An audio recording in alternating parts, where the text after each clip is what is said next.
Welcome back to Brain, sponsored by Toro and Tides. You're tuning in to our Handle with Care segment. Today, I'm sitting down with Sophia. Her story started with a hit to the head during a soccer match at the age of 17. She was told it was just a concussion, to rest, and that she would be back to normal in a week. But she wasn't. What followed were years of feeling lost, misunderstood, and searching for answers until things finally began to make sense. And we're going to unpack all of this in today's episode. Sophia, welcome to the show. Thanks for having me. I'm really excited to be here. This is so cool. The power of networking. We were introduced through somebody that I made a connection with at the Brain Injury Association Awareness's National Conference. Now you're sitting on this podcast. You're going to tell us your whole story, which is inspiring and encouraging for people that haven't found those answers yet, because you worked for years to get answers from medical professionals. Yes, it was years of, well, it was a concussion. You should be fine. You've had a nap. You should be fine. So there's nothing wrong with you. It's all in your head, which I think is a very ironic statement considering what we know now. But yes. Oh my gosh. Well, it's just in your head. I've heard that so many times on this show, and it makes me so angry. Let's start from the very beginning, Sophia. Tell us how this head injury occurred and where you were, and then we can just dive in from there. I was in high school, I was 17, and I was at a soccer match. I do not play sports, okay? I was a dancer, which is a sport, but I mean any sort of soccer, football, baseball, if there's contact of that nature, I wasn't for me. So the fact that I had to play soccer was already when I had to go home and tell my parents, they were kind of like, why? Why? How did you get here? And so, anywho, wanted to be a great teammate, was thrown in as a goalie because I'm tall, which we love. And I don't remember the moment of actually being hit. I remember looking over at somebody to my right and then waking up on the field with my friends pouring water on me because I guess they were trying to wake me up. I don't remember that. I remember the water being poured on me as I'm laying there, and I was just looking at everybody like, hey, what did I miss? How did I get here? I was upright. What do you mean we're horizontal right now? So that was the initial hit. And then I went to my next class. My teacher was like, you feel okay? And I felt okay. And I just went to my English class. And then I went home and told my mom. She was like, well, if you've been hit in the head, you should probably see a doctor. And the next morning, we went to the doctor. They told me that I had a concussion, but it was no big deal. And that if I rested and stayed off my phone, I would be fine, but that I could go back to school same day because it was just a concussion. Okay. Hold on. I gotta stop you in your tracks right there, because I have so many questions, and I know our listeners will as well. The hit to the head happened midday before you were at class, before you went to class. I think it was my third period, and at that school we had four periods in a day, so I still had a whole like 3 hour English class. I mean, and Love lunch and all of this. that, but Love to this for go, you. Oh my Lord. Okay, so it was a great class. yeah, I bet. So I mean, kudos for you for getting on the field, even though you weren't necessarily like a athlete that plays in contact sports. You were a dancer. That is a sport. I love that. But you stepped in, yet you were helping your team out. You went into the goalie position. You got rocked in the head. You don't remember it. You wake up with your teammates pouring Mhm. water on you. Was there a trainer present? Was there any medical professional that checked you out while you were on the field, or a coach? No, they just came up. There weren't any medical professionals. The coach slash teacher had just come up and asked if I was okay and that I should tell my parents when I get home. So, Wow. When was this? This is high school, correct? At 17? yes, this was my junior year.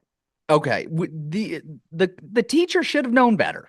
This is you get I mean you're knocked unconscious, you come to, ask if you're okay, you say I don't know, and then okay, tell your parents when you get home, but rush on over to the next class. We don't want you to be late.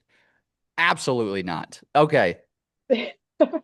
Unreal. So you go home. Yes, it, You tell your mom when you get home. I'm not even going to ask about the next class because I know for a fact you probably don't remember any of that. I remember sitting in the class half damp, and it was that springtime where it's already hot outside, so you're just miserable anyway. I was like, okay, I didn't read this chapter. I don't remember what it was about. I just want to go home now. My head hurts. That was pretty Uh, much how I, in my mind, have summarized that class period. Jeez. So you go home, you tell your mom, and your mom says, let's go see a doctor. She takes you that night or the next day? It was the next morning because I think without the teacher, there was no sense of urgency raised. And so I didn't even think it was that big of a deal because there was not ever, it wasn't displayed to me as though you should see the school nurse, anything like that. So I didn't think it was a big deal. I just casually brought it up when I got home. And then my mom took me the next morning. I think it was one of the earliest appointments she could get. And then they told me, oh, it's just a little concussion. It's a bump on the head. Just take a nap. You'll be fine. And then I went to school after that appointment. Why did the medical professionals treat it with the lack of importance that, I mean, given what your symptoms were that night? I mean, you said in the class your head was pounding. Did you vomit at all? Did you have any other symptoms? I don't think I ever threw up, thank goodness, because that's such a fun experience. But I do remember I had just the worst headache Mhm. ever. Um, but that was kind of my main complaint at that time. And then, so the So doctors are saying, "Hey, just rest. We'll send you back to school." Did any alarms start ringing for your mom at that point, or was it kind of the same mindset as you, where it's like, "Okay, the docs are saying this, so we should be good." I think it was more along the lines because I don't want to speak for her. Obviously, Hmm. hindsight's 2020. I think now she would have a different answer. But at the time, both of us were like, well, the doctor said that it's just a concussion. So if it's he didn't even make it a big deal. He's like, it's a concussion. It's a bump on the head at worst, not completely, didn't bring anything else up. So I think with it being, you're going to go back to class after this appointment because it's not that big of a deal, that was kind of the message sent to us. So it was a matter of, okay, you're going to go back to school. My parents were obviously very supportive. And with the doctor just saying stay off your phone and Hmm. rest. That was really it. My parents were kind of just reminding me, hey, maybe less screen time. Hmm. You can sleep more, which now we know is not what we should have been told. But I that mean, was the gist of it. no fault to you, no fault to your parents. Big fault to the Hmm. medical professionals with how they diagnosed you, and Yes. that's so frustrating because now this Hmm. started to snowball, right? Tell us what started to Yes. happen afterwards because there was a lack of a proper treatment plan. There was no treatment plan. Just we were told it's not that big of a deal. You'll be fine. So there was no treatment plan.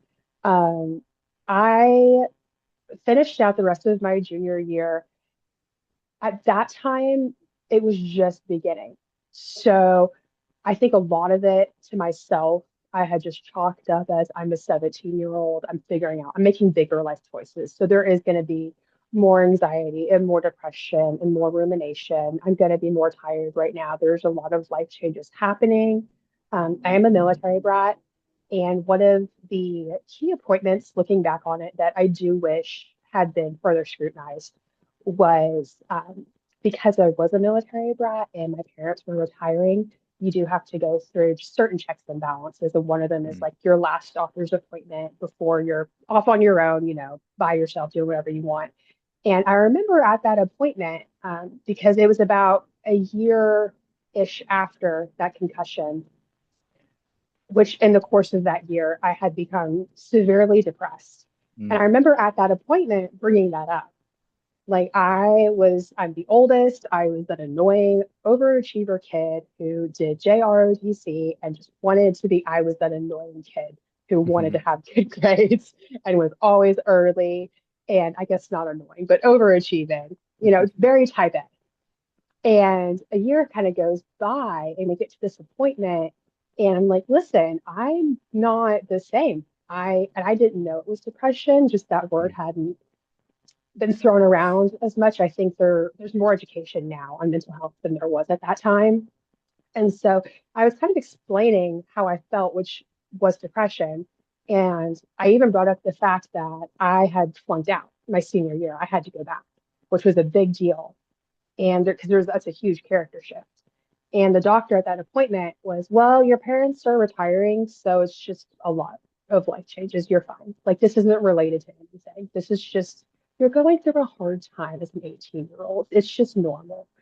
And I think at that appointment, having such a big um, set of symptoms presented be dismissed is what delayed further treatment.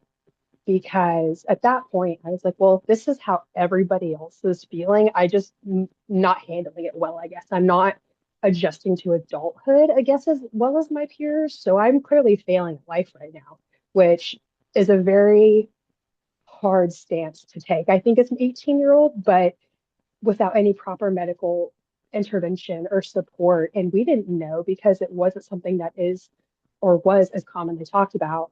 What are you going to do? Hmm. And Hmm. so I had gone through that year. We had actually moved to Tennessee at that point after that year. And I redid my senior year here because you have to get your diploma. And I go through that senior year and it was hard. I mean, I was used to being the new kid, so it was the fact that I was the new kid senior year of high school, which is difficult enough. It was just a very hard year because there was this expectation that I'd had for myself based off the precedent that I had set from who I was before my concussion Hmm. and reconciling that I was not that person, but not crazy, just somebody who has to adjust to a new normal was a very big hurdle that took me years to get through. Mm. And once I had gotten to the point of a proper diagnosis, I think there was a lot of peace and validation that came with that. Man, I feel for you. That what a challenging time, right? 17, 18. There are big life changes. Now you're moving to do your senior year again Mhm. for the second medical professional to dismiss your symptoms, given your medical history, was were any when you started feeling this depression, this anxiety, and again, I know it was easy because to blame it on, okay, these big life changes coming up, but were you ever able to correlate it with, wait a second, I was never feeling this way before that big concussion my junior year. Was there any connection between these two at this point in life? At this point, no, because I had just thought it was a concussion. I didn't really give it a second thought Mhm. until a few years had gone by and I had went to see a chiropractor, like functional medicine doctor. He's so much more than a chiropractor, so I'm not quite sure how to categorize him. Mhm. I believe functional medicine is probably a good way to say it.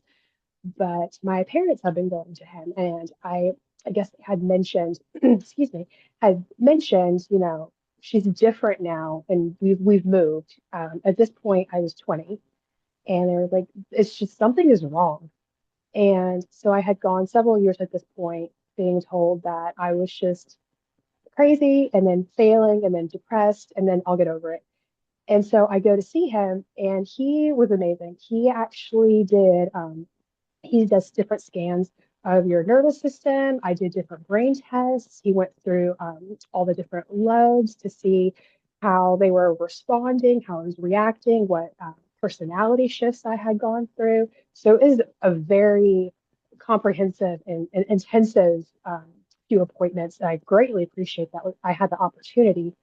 But I remember going for the follow up and he just pulled out these scans of my room and um, basically what kind of the status quo was and then where I was at.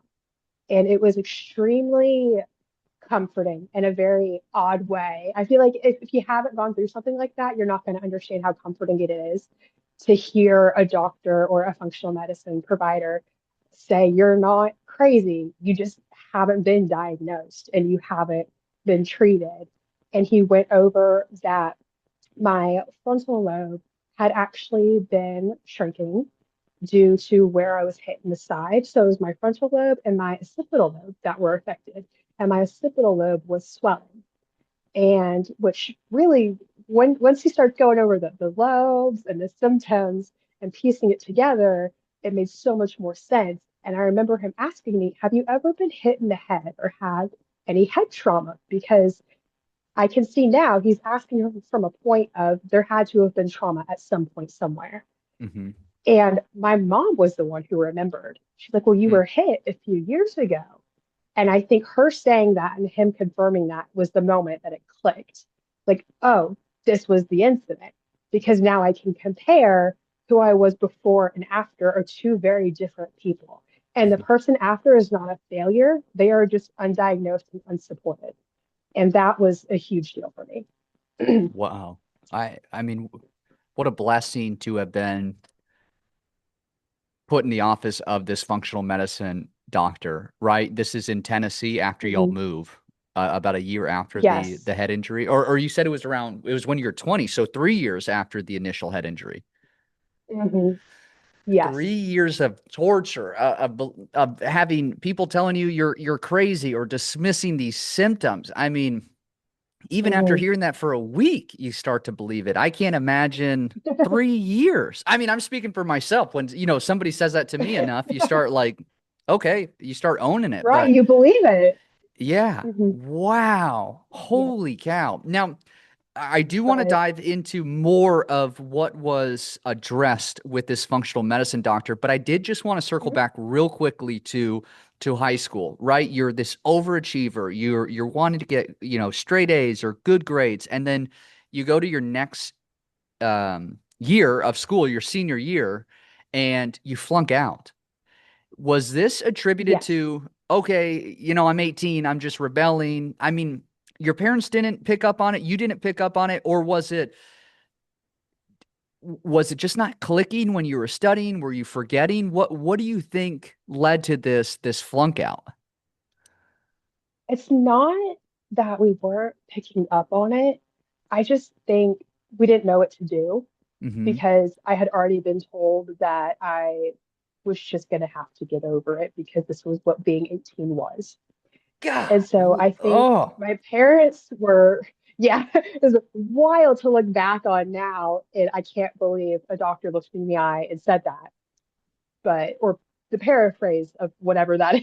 That, Um, that I don't mean to but interrupt, but no, I've had a couple people on this show, women on the show, that are dismissed by medical professionals who say, no, you're just depressed. Like, no, that's anxiety. And that's bullshit because time and time, like, godly medical professionals that listen to this show, stop doing that.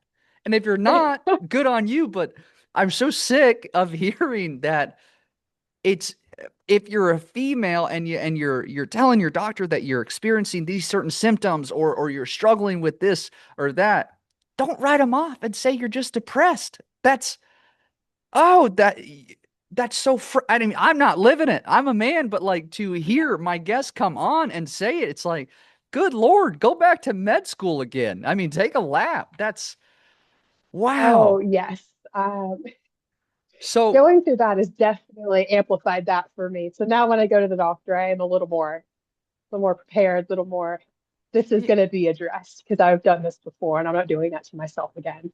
So, advocacy is huge, and having that mhm. knowledge, unfortunately, through doctors that are just absurd and ridiculous like that.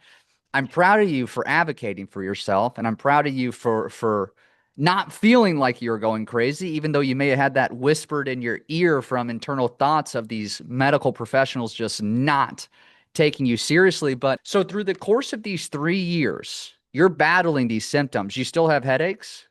During those 3 years, the depression just kept getting worse, but without knowing that it was depression and I was really as depressed as I was, just being told that I'm just lazy and I'm 18 and hormonal and a girl, and if I just go outside, I'll be fine. you dismiss yourself a lot. So I Hmm. think it's very easy to fall into the trap of, okay, clearly I am these things because this is what a medical professional told me, and this is my life now. So I think you hit a point where you just can't accept it anymore. And you're like, I can't be crazy and I can't live the rest of my life this way because I know what 17 years of not living this way is. Hmm. Hmm. Wow. Okay. So I'm so angry for you, Sophia. This is absurd. So we get now, we're 3 years later. You're a warrior. You're Hmm. working through this for 3 years. The depression's getting worse. The anxiety's getting worse. Hmm. And Hmm. you finally have a doctor validate your symptoms and say your frontal lobe has been Yes. shrinking, your occipital lobe has been affected. Now, the frontal lobe is that regulates emotions. Oh, Um, it eh, regulates your emotions, your memory, your cognitive thinking, your logical reasoning. So those were some time management. Those were the big ones that I had struggled with during those 3 years. And hearing, well, your brain just it it hasn't been treated, so it can't do what it needs to do. This isn't a fault of your own. This is frankly, and I hate to use the word victim, but you're a victim of the circumstances. And hearing that was life changing for me, knowing that, okay, I'm not a ditz who forgets everything because mhm, I remember being 19, 20. And shortly before and kind of the beginning of the treatments that I went through, I would be in the middle of conversations and I would just forget what we started with. And I would be so irritated. mm. So hearing that that was a symptom of that was very, very, it was amazing for me. I needed to hear that. Yeah, of course. So did you, I mean, to hear doctors say it's actively been shrinking, right? From these Hmm. 3 years of not Hmm. being diagnosed. You touched on it briefly, but walk me through that again with these symptoms you were seeing from this damage to the frontal lobe. You're saying mid conversation you're forgetting things. And there are some days, I mean, I still have my bad days where I am in the middle of a sentence and I'm like, I know the next word, but I don't know the next word. And I would just be in the middle of a conversation and like I forget where my sentence is going or what were we Mm, talking about. The worst is I love a good healthy debate amongst friends, and knowing that you can't passionately have that debate because you've forgotten what you're debating on is infuriating, especially because I've seen myself do well. So hmm. having to stop and say, I'm sorry, I don't know, was infuriating. Oh, I And bet. again, I was type A. I wanted to be on time. So the fact that I could not reconcile why I was always 10 minutes behind at Hmm. that time, thankfully we worked through that. But at that time, I get very frustrating. Um, I like words. I'm a babbler and I like a thesaurus. So all ends of the spectrum here when it comes to words and forgetting words. Or even now when I get really excited or I'm having a rough day, my pronunciation of words slightly shifts. Mm, Just I don't know exactly how, but that's one of those little, honestly, it's near and dear to my heart because I know the word I want to say. I was just hmm. unfortunate you don't. So, but it was Yeah. different things like that. I feel I had damage to my frontal lobe as well, and it's you mentioned this. It's the decision making, the impulse control, emotional Mm-hmm. regulation, planning, and organization. I struggle with all that Mm-hmm. now. I was the same. Mm-hmm. Time does not exist in Evan's reality now. Like it's scary because it's time is longer for me where I couldn't tell you we could be talking like right now it feels like we've been talking for a couple hours. I know that's not real, but like it's just that's how my Oh, well, brain thanks. yeah, so insulted. No, but like Okay. I don't But yes. when I was given task in speech therapy, I've been there multiple times. It's like, well, Evan, how long did it take you to fill out the sheet? I think like 30 minutes. Well, we're not even in here for 30 minutes. You have to go to your next therapy session. Like that's not Mhm. you should know that. And that's been one of the frustrating things. So we can relate a little bit on timing. Um, Yes. the Mine was, I had an expectation for how long it should take me to do something, but I could not physically equate. with how long it would take me to do something to how much time was actually passing. And there still, I have a bad day here and there. I'm like, hold on now. That's why I have clocks everywhere. Yeah.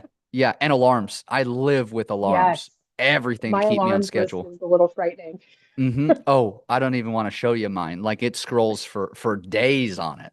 Yes. Okay, impulse control. Did your impulse control get affected at all? Were you more impulsive? Are you more impulsive?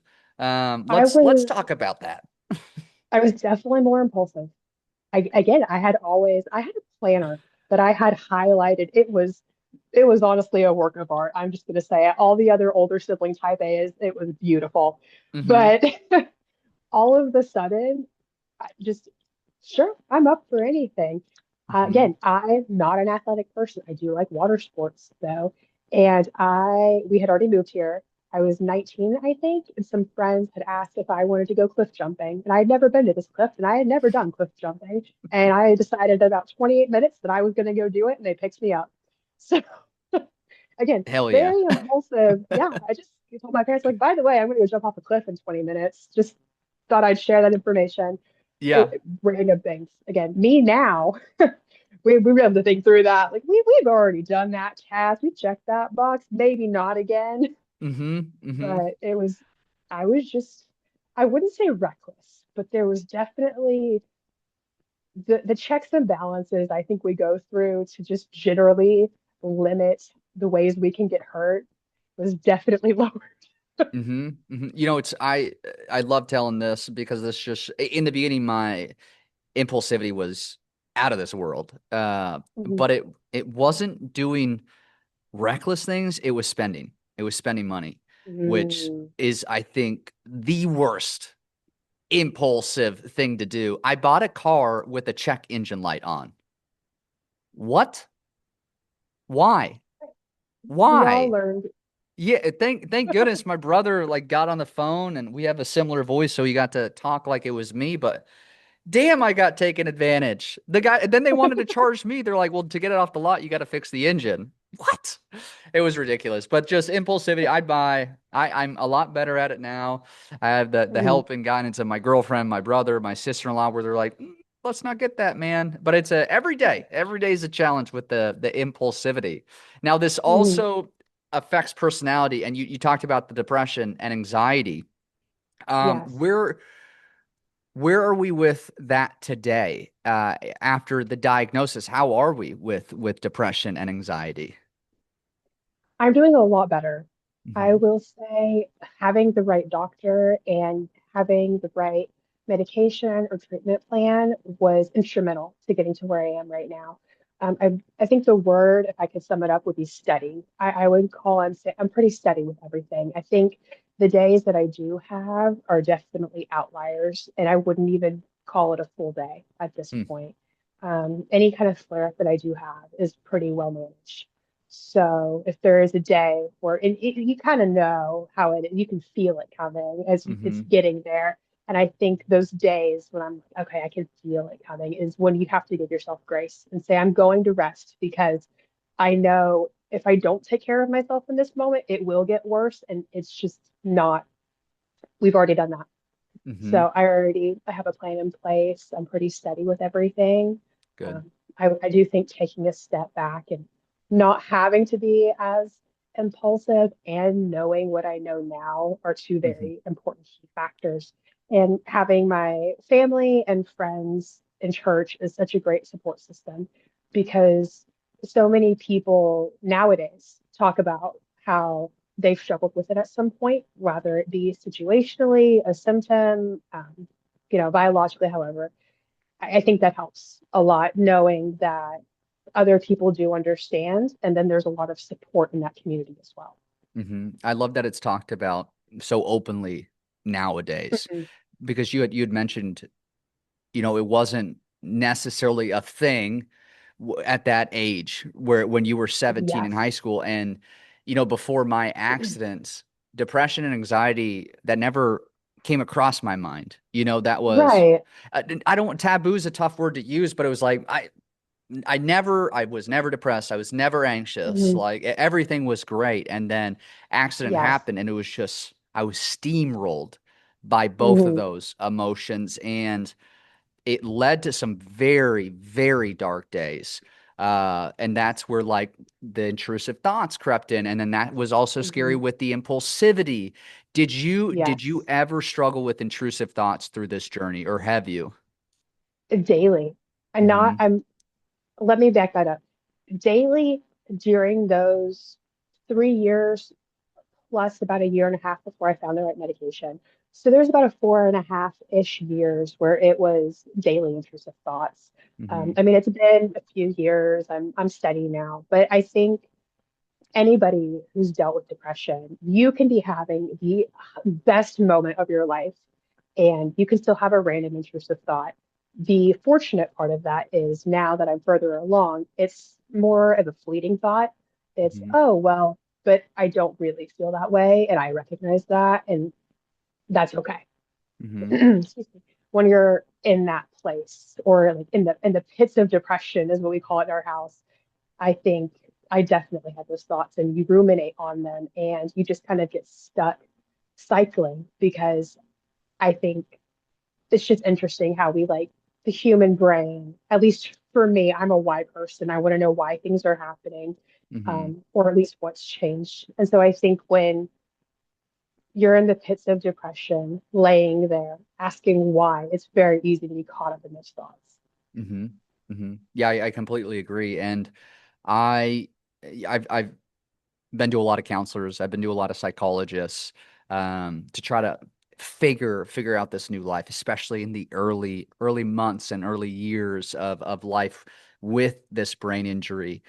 And the intrusive thoughts, they're scary. And it's right. You start Mhm. ruminating on them, and then you start kind of internalizing that, and then getting frustrated and angry with yourself, where it's like, why did I think that? Why? That's not me. That's Yes. disgusting. Like, it gives you chills, and then you start Hmm. questioning yourself. And it's the best advice that I ever received, or I guess counsel that I received from a therapist, was everybody has intrusive thoughts, right? Whether it's towards yourself or towards others.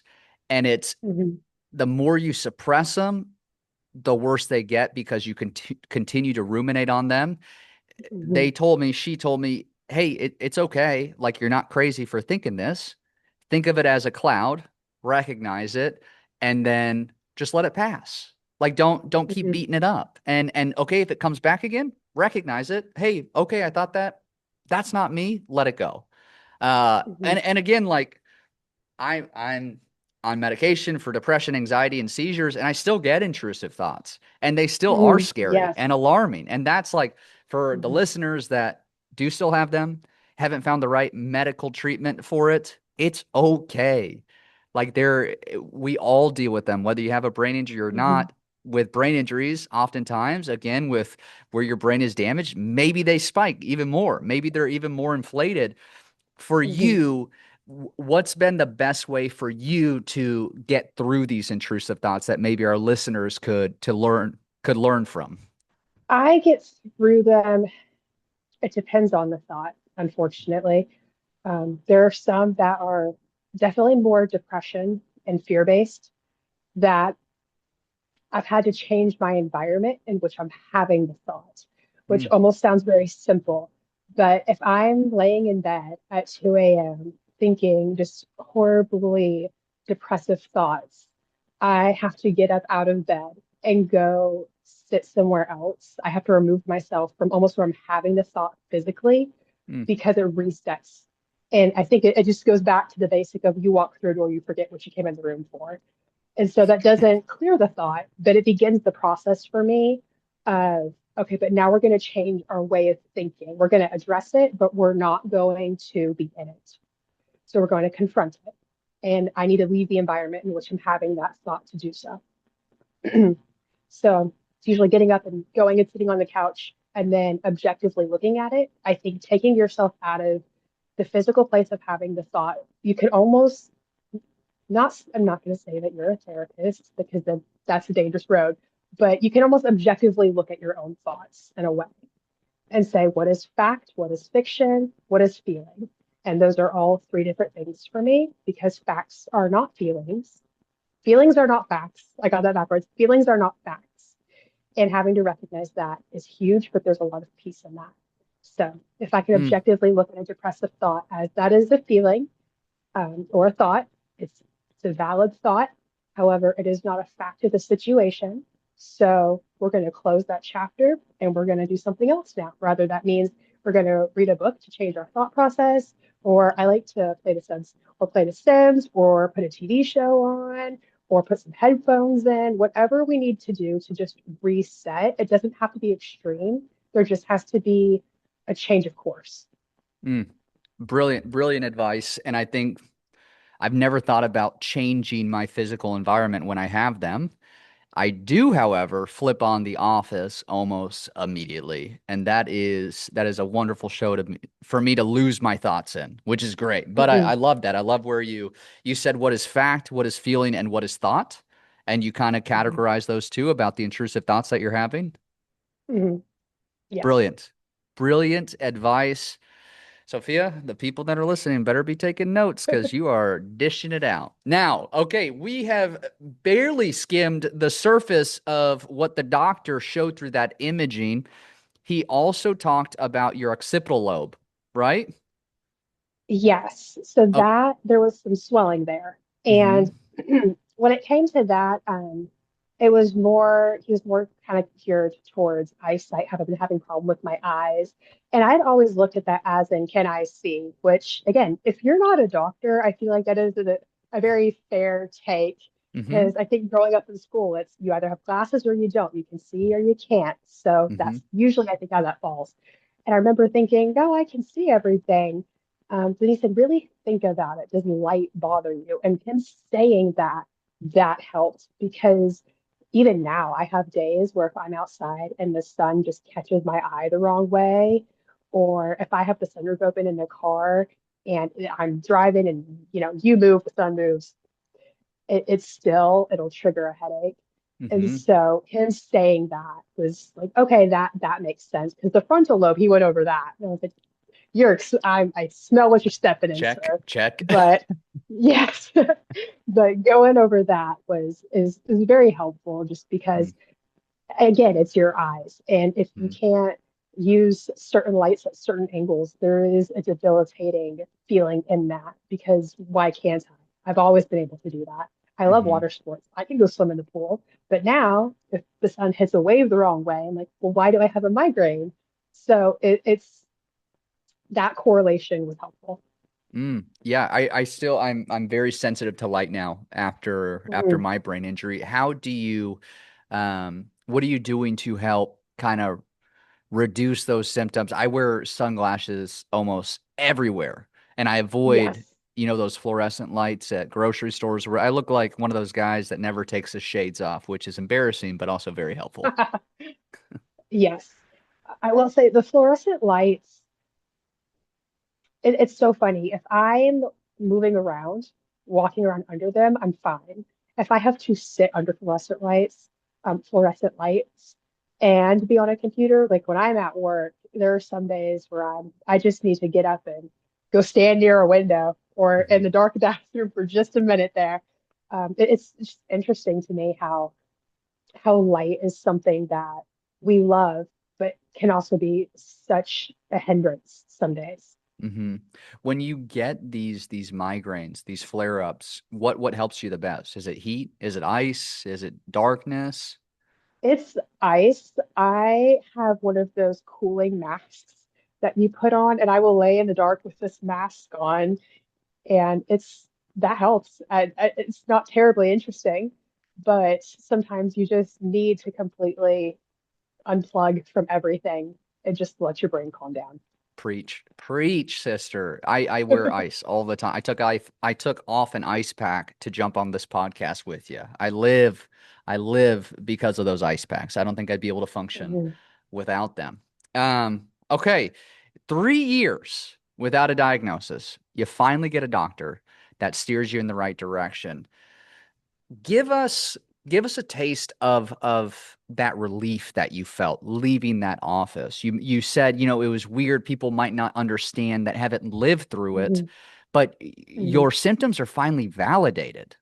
You're not crazy. Mhm. Yes, it. I think I could have emotionally skipped out of that office. It's like, Mom, I'm gonna be okay. It was kind of the first sense of light at the end of the tunnel. Like we have a plan.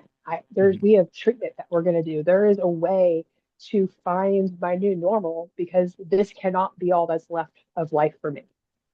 And it was definitely one of the high points of my life, which is a little odd to say, I'm sure, but it was truly an incredible relief and comfort. And there's a plan and a light at the end of the tunnel. I will get better because there is something wrong.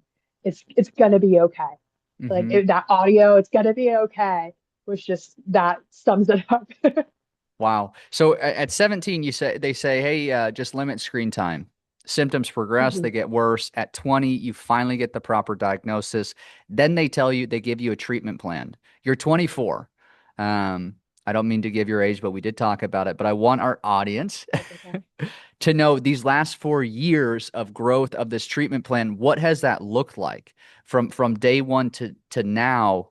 Fill us in on that gap. Day one, excuse me, was it's called neurotherapy. And what you do is you go in and it's in front of a computer and they hook up these electro conducting little nodules almost.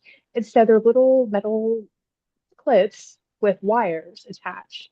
And they put them on the specific lobes that need to be stimulated because if they're not working or they're underperforming or you've been hit in the head, you need some attention. And I would go in. It was 40 weeks, 3 times a week. And I would go in early in the mornings and then sleep for 5 hours because it is like your brain is running a 5K. And then I would go to night school. But you go and they hook you up and then you watch something on the computer for, I believe it's 45 minutes. And whatever you're watching, it's sensing the activity in whatever lobe and it's Mm, comparing to how you're processing what you're seeing. And it's altering the screen in a way that forces your brain to create a new neural pathway and repair itself. And it's, I'm going to be honest, was very painful. And you would lose little bits of my hair wherever we mm, had to move the nodules. But I don't regret it. I would do it again. It was amazing. It completely turned a lot around for me in 4 weeks, knowing that just emotionally, I'm not crazy, but physically, just your body and your brain having to now work and say, hey, this is not how we're going to keep living. This is mm. what we want to do. You can do it.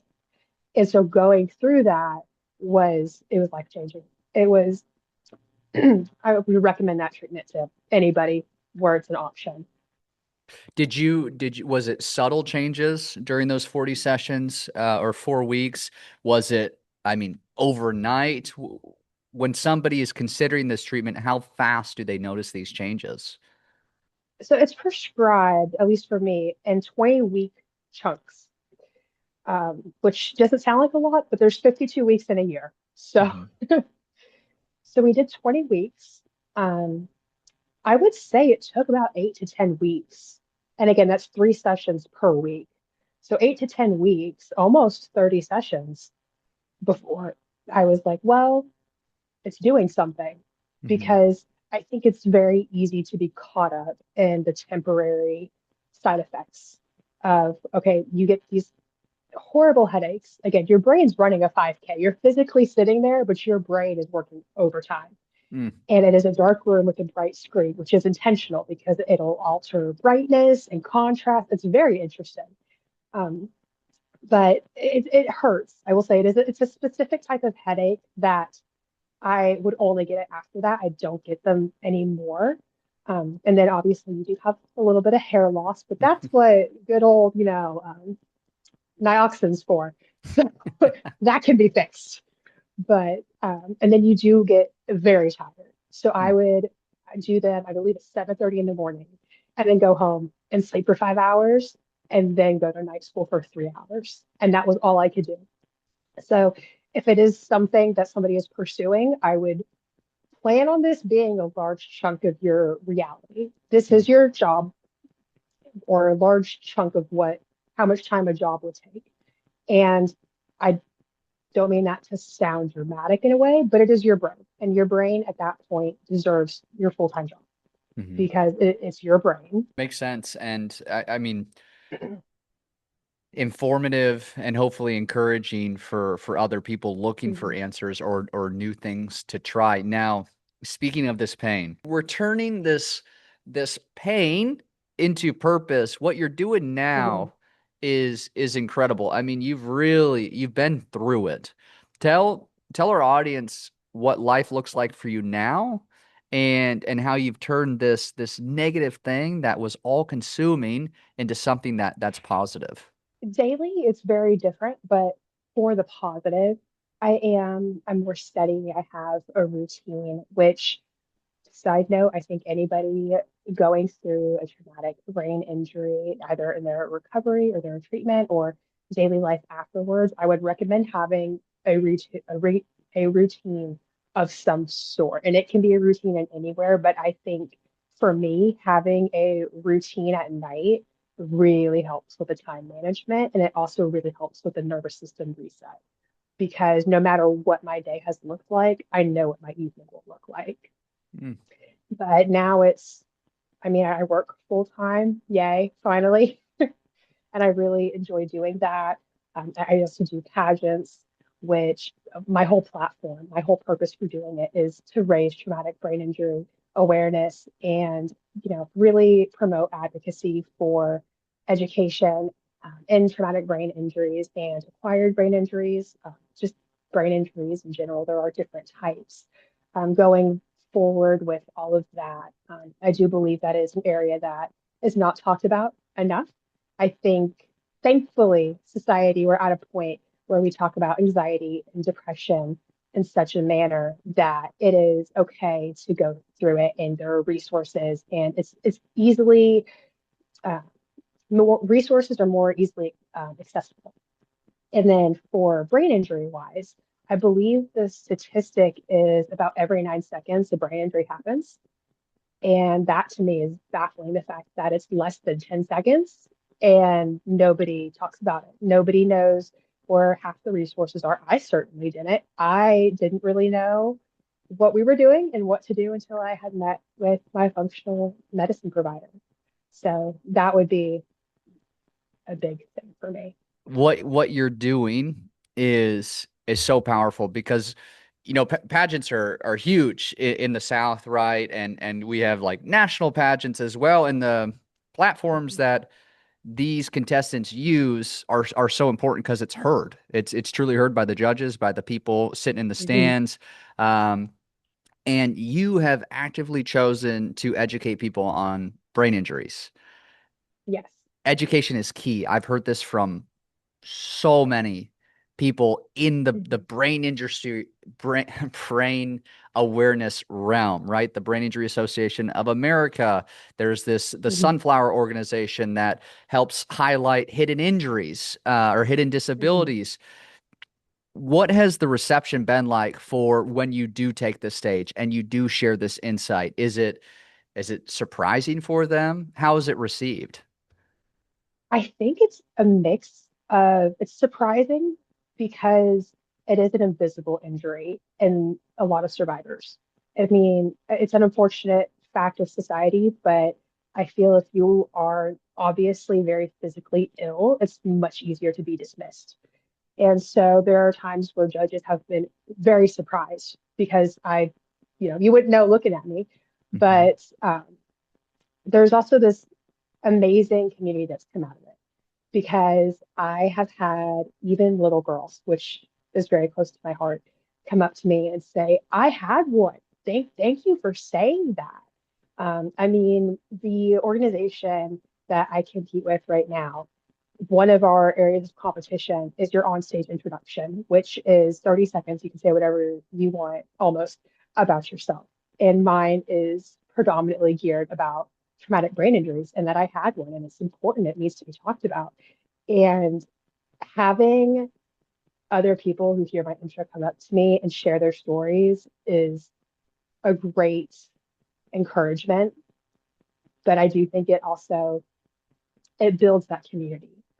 I think having somebody else say, I've had one, it's okay that you've had one, and we need to address that they're common and they're unsupported, really is a great call to arms for other survivors.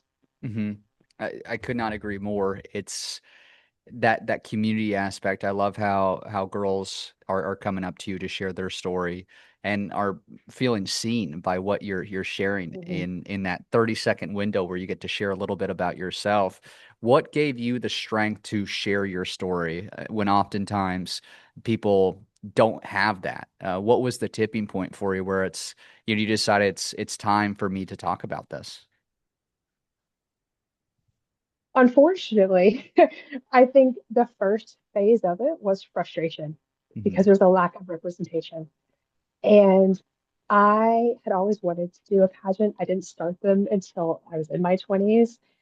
And I remember, you would see pageant girls and they were always just so pretty and put together. And there was a role model. And I mean, you can look at there are different celebrities that come out with like Selena Gomez and her Lyme disease, and she's, a face for that. And there was no role model to look to for traumatic brain injuries or brain injuries.